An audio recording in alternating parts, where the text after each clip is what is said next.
Bonjour à tous, petit avant-propos, avant l'épisode d'aujourd'hui.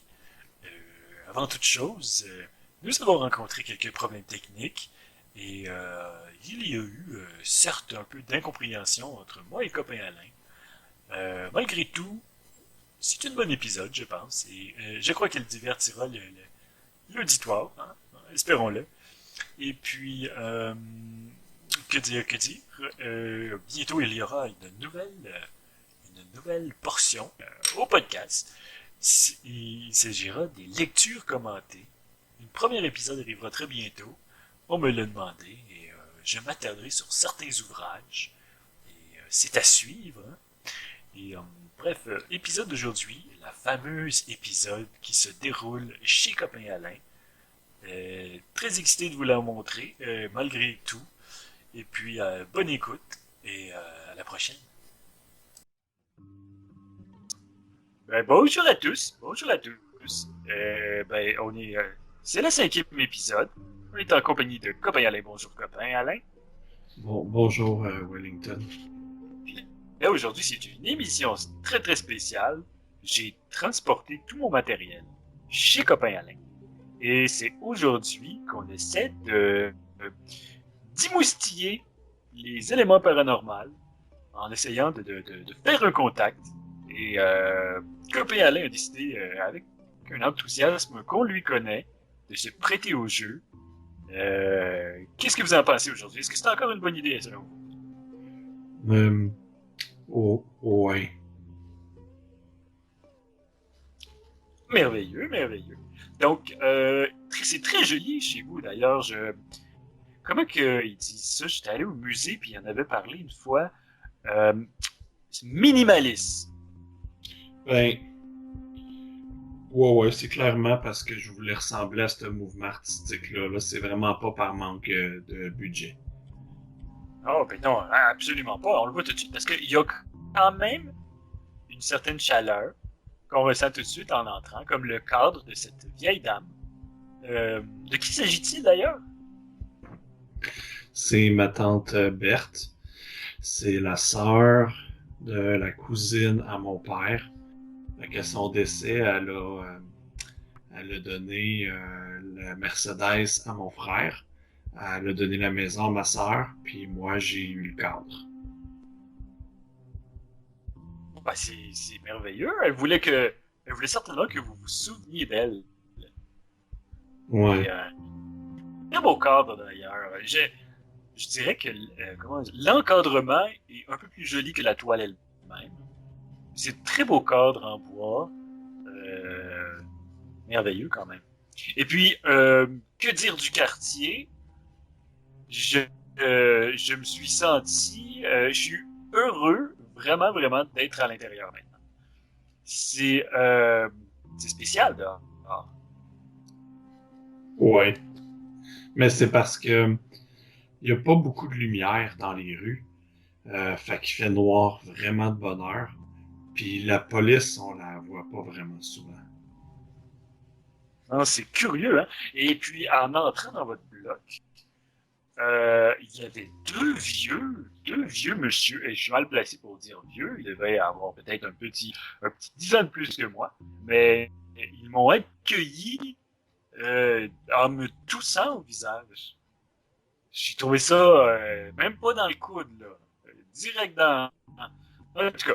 Mais puis j'avais beaucoup de matériel. Ces deux messieurs-là, depuis la pandémie de COVID-19, ils sont un peu plus présents, mettons, dans le hall d'entrée. Ils ont de la misère avec le confinement. Hein. Ouais. S'il y aurait été trois, et sans hésitation aucune, j'aurais téléphoné la police. Mais bon, qu'est-ce que vous voulez? On peut pas. Hein? Moi, j'ai passé toute ma semaine à l'intérieur. Ça fait vraiment plaisir de sortir un peu pour cette expérience. Et puis, ça fait longtemps hein, bref, un plaisir. Et je suis très heureux d'être à l'intérieur. Et ça sent.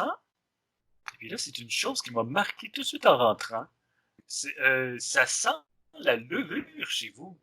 on pourrait croire que vous faites que quelqu'un fait du bon pain ou en tout cas, ça sent la levure. Ben, ben honnêtement, je sais même pas c'est quoi les ingrédients pour faire du pain.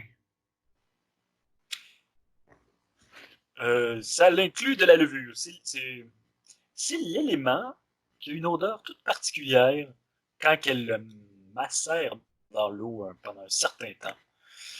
Euh, donc oui, mais c'est bien quand même en tout cas. Bref, mais pour en revenir à l'appartement, c'est la première fois que je rentrais ici, chez vous. Dans votre logique, vous m'accueillez comme ça, hein, sympathiquement. Et puis vous vivez tout simplement hein, une pièce. Vous avez votre chambre, je l'ai vu, c'est incroyable, simplement petit. Et, et, euh, et oui, et une toilette sympathique. En tout cas, bref, je ne vais pas rentrer dans les détails parce qu'on n'est pas là pour ça. Ouais. Mais bref, j'ai apporté tout mon matériel. Est-ce que vous voulez que je l'énumère pour vous, pour que vous en compreniez un peu la nature? Ouais, puis je suis vraiment désolé que ça ait pris 2 heures tout monter ça en haut avec l'escalier en serpentin qui est pas super solide. Mais je pense que ça vaut la peine. En tout cas, je suis content que vous ayez pris tout ce temps-là pour monter l'équipement. Fait que oui, ça serait bien que vous nommiez les équipements que vous avez amenés. Excellent, excellent. Mais ça me fait plaisir, en fait. Ça s'est plutôt bien passé. J'ai pris un Uber pour venir. Et puis le monsieur, quand il m'a vu débarquer avec toutes mes boîtes, il avait l'air dépassé. Mais bref, c'est ça, j'ai plusieurs. C'est assez lourd, hein. Bref. Mais je vais vous énumérer tout ce qu'il y a sur la table devant nous et à côté. Euh, L'outil le plus lourd et le plus encombrant est bien entendu le compas de Salomon, qui c'est une sorte de grosse sphère métallique qui trône sur une tige de métal de fer lourde. C'est un peu l'équivalent d'un comment on pourrait dire ça, un électroaimant de l'époque sumérienne. Et puis ça l'émet, comment dire, lorsqu'on le branche. Étonnamment, à l'époque, c'était utilisé avec la foudre. Mais ça, il fallait la faire.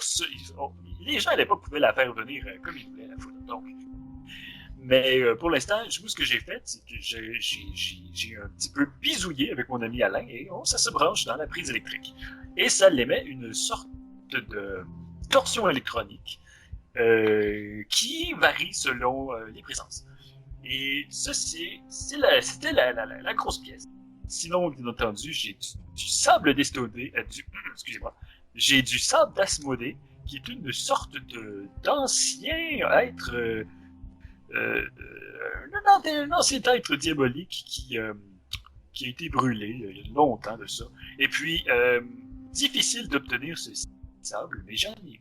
Quand que j'ai voyagé, ça fait très longtemps, j'étais allé en Belgique, dans une petite boutique d'un monsieur dont j'oublie le nom, en fait. Et puis, il m'a vendu ça à un prix d'amis, l'équivalent de 1200 $ pour ce petit flacon de sable. Hein. Comme vous voyez, ça, à l'œil, on peut s'y méprendre que c'est simplement du sable, mais non. C'est un sable qui permet, comment dire, à l'époque, on a pu utiliser le sel pour empêcher certaines forces d'entrer dans la maison, et le sable d'Esmodée, lui, c'est le contraire.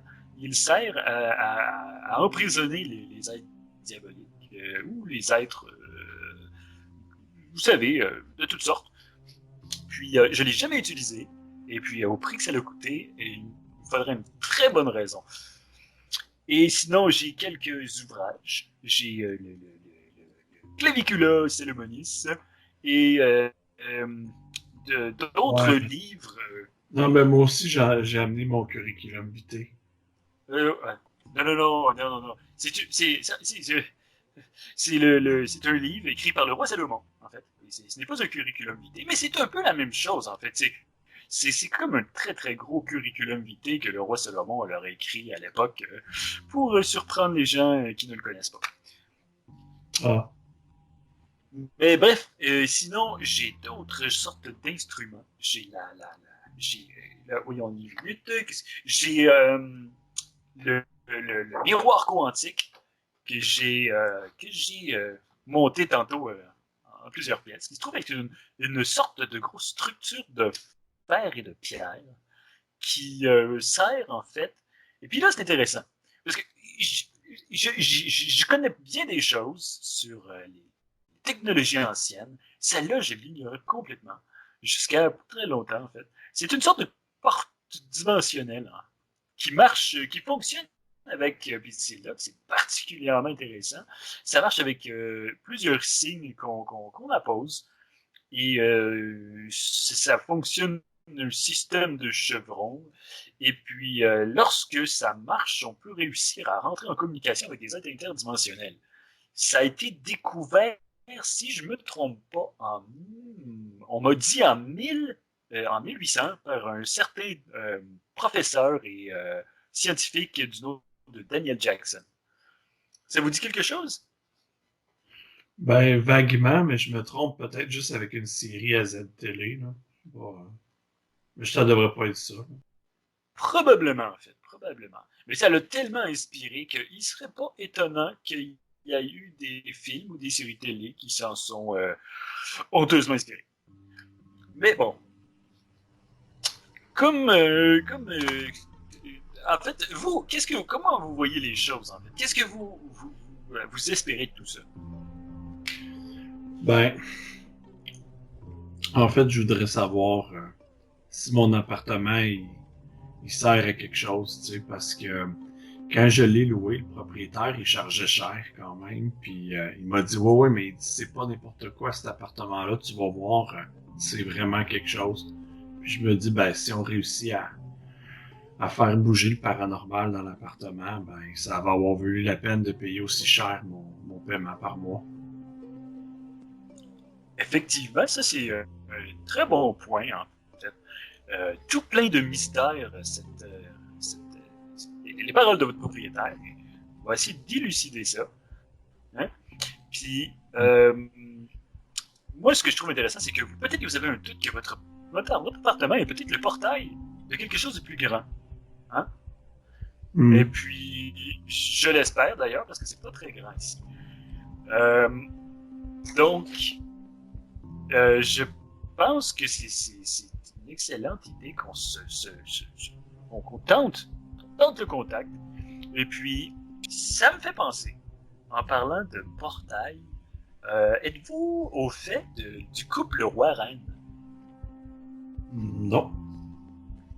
Non? C'était, et puis là, c'est quand même toute une histoire. Ils ont fait des films avec les histoires de ce couple. C'était, ne nous le cachons pas, deux gros bullshiteux. Et puis, ils ont, selon leur dire, ils ont fait des rencontres paranormales avec plusieurs êtres diaboliques et aussi toutes sortes d'autres événements. Puis, on pourrait en penser, en pensant justement à ces événements, mais non liés avec leurs événements, mais à d'autres, qu'il y serait possible de faire des contacts avec des êtres interdimensionnels. Et puis, ça changerait, ça bouleverserait toute notre façon de voir la vie. C'est pas du tout le cas avec les Warren d'ailleurs. Et si je ne me trompe pas, les deux sont morts et rien n'a changé au niveau de ce qu'on pense d'eux. Euh, c'était, euh, je me suis lancé là-dedans, puis je sais pas trop pourquoi je parlais d'eux. Et entre autres, ils ont cette fameuse histoire de cette poupée diabolique. Est-ce que ça vous rappelle quelque chose? Je ne me souviens plus de son nom. Je crois que c'était Annabelle.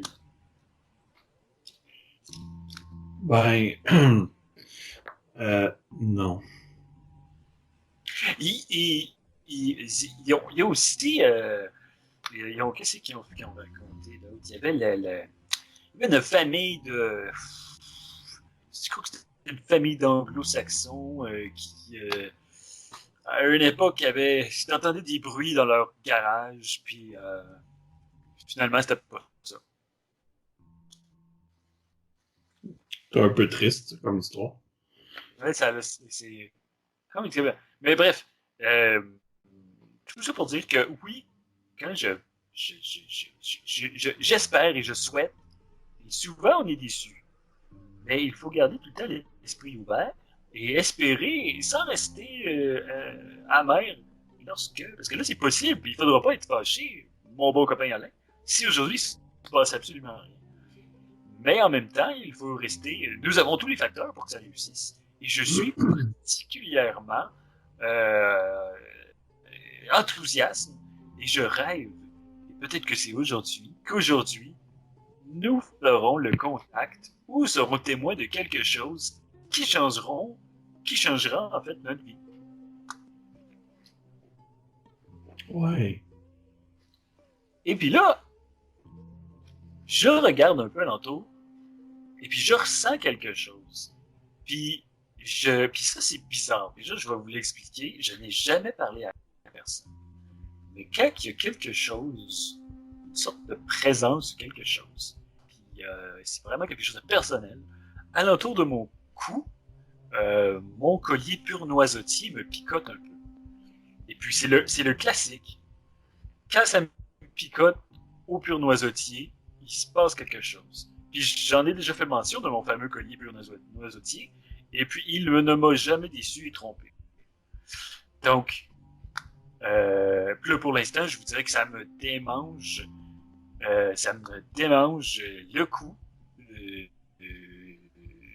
puis, je suis très enthousiaste en ressentant cette démangeaison, cette excitation qui me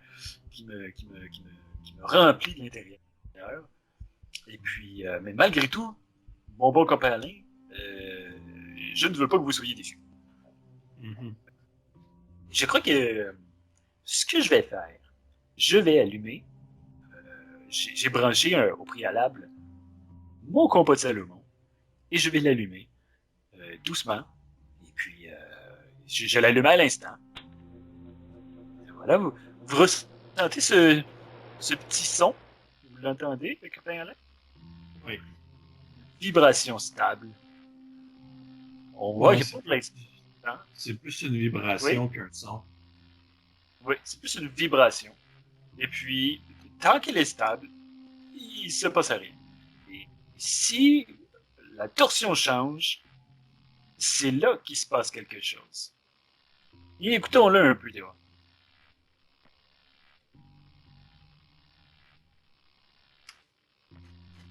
Non, Non. non, non. C'est très, très, très stable. Mais c'est là qu'on se trompe pas, en fait. Parce que cet outil, vous savez, moi j'ai suivi des plans que j'ai trouvés dans un vieux grimoire, selon les vieilles techniques. Et puis il faut faire attention, hein, parce que la grande, puis ça c'est pour ça que je vous dis ça. Et puis il faut rester prudent. La quantité de mercure, mon cher, qu'il a fallu utiliser, c'est impressionnant. Et puis, c'est pour ça que je mets tout le temps des gants quand je le transporte. Il n'y a pas que ça. Il y a beaucoup de. On s'en rendait pas compte à l'époque, hein, mais la plupart des ingrédients de l'alchimie sont particulièrement dangereux. Mm. Vous savez, entre autres, lorsqu'on trempe du bronze dans le vinaigre pour obtenir une espèce d'érosion verdâtre, comme c'est le cas ici, à l'intérieur du cœur de la sphère. On ne s'en rend pas compte, mais il ne faut pas toucher ça. Hein. Ça fait perdre des cheveux et ça rend infertile. Mais bon, donc, hein, si à la maison, vous décidez de faire un compas de Salomon, bon, restez prudent. Et j'ai mis les plans sur mon site. En quelque fouillez, si vous voulez. En tout cas, bref. Ouais. Et c'est toujours très stable. Mais je suis pas très bon avec les adresses, hein, fait que il faut chercher, il faut. Euh, vous avez vu le chandail que j'ai mis? Ouais. Un très très beau chandail réalisé par un petit neveu d'une personne que je connais. il a mis tout son cœur dans comme qu'ils disent, dans l'infographie. Hein? Puis, superbe, superbe. Ouais. C'est, bref, toujours très stable, hein, le compas. Euh, oui. Donc, là, je vois le mur devant moi. Puis, juste à le regarder, j'ai le pur noisetier qui s'emballe sur mon cou. Je, expliquez-moi, copain, c'était sur ce mur qu'il y avait le pentagramme? Non. Euh, d'accord. J'aurais cru, mais est-ce qu'il s'agit en fait de l'autre mur, le mur sur la droite? Non plus. Ah non, non. Le mur d'entrée avec le mur d'entrée? Non, lui, il y avait un poster des Jackson 5 quand je suis rentré, mais il n'y avait pas de pentagramme là, non. D'accord. Alors peut-être le petit mur qui fait à côté de la cuisinette. Non. D'accord. Euh, là, je suis un peu confus parce que vous avez peinturé par-dessus. Et puis dans votre chambre, j'ai remarqué que le mur n'était pas peinturé, il était à même les planches de bois. Bon. Mhm. Ouais. Mais non, c'est parce que là, le pentagramme, c'était dans mon autre logement à Wellington. C'était quand j'étais dans mon logement précédent, pas celui-là. Ah bon? Euh, mais pourtant, on avait parlé de faire cette. Euh, ben, quand on a parlé de faire cet épisode-là, ça vous est pas venu à l'idée que. Ça vous est pas venu en tête de ramener le fait que c'était pas le bon appartement? Ben, j'y ai pas pensé, non. C'est bête. Euh, bon, ça c'est bête parce que c'était beaucoup de matériel à apporter. Je sais que l'erreur est humaine. Euh, c'est, euh, c'est, bon. En plus, c'est bête parce que j'avais appelé Margaret Donovan pour qu'elle nous rejoigne un peu plus tard dans l'épisode. Euh, ouais, en tout cas, je sais pas quoi dire. J'étais un peu sans mots face à tout ça. Je me demande, je, je sais pas trop.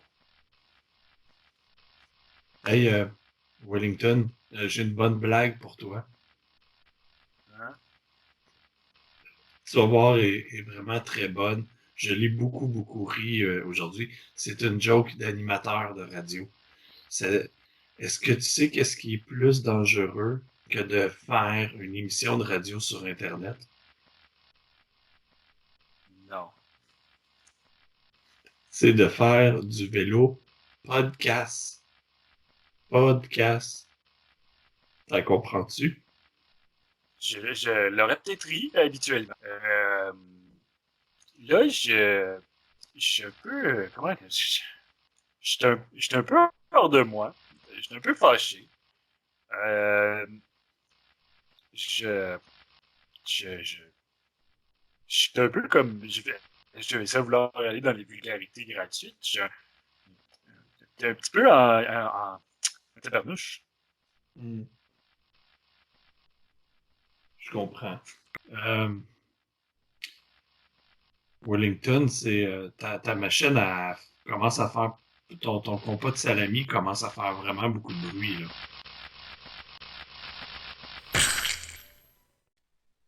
Hmm. Il vient de sauter, hein, je pense. Je pense que oui. Je pense que ça a fait sauter ta petite fiole avec du sable dedans aussi. Euh, je pense que c'est pas mal rendu dans le tapis. Ça se peut-tu que cette patente-là a réagi aux émotions humaines? Je sais pas. Je sais pas, puis je m'en fous. L'épisode, elle va finir là, je pense. Je te laisse mes affaires, en fait. Je m'en vais. c'est ça. Je, je-